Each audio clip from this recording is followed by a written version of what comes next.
How to create a RedNote account.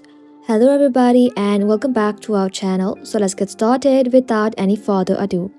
So for that, first of all, you want to go ahead and open a RedNote application in your mobile device. Once you open the RedNote app, you can go ahead and tap on login right over here.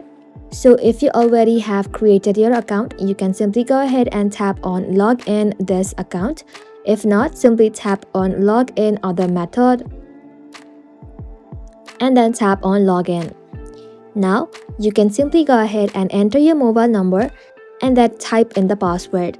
Once done, simply tap on login, and just like so, you'll then be able to create a RedNote account.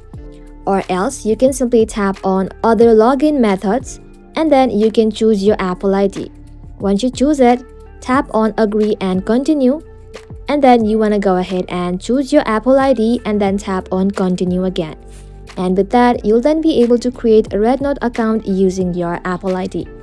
That is simply how you can do it, guys. Thank you all for watching the video till the very end and stay tuned until our next upload.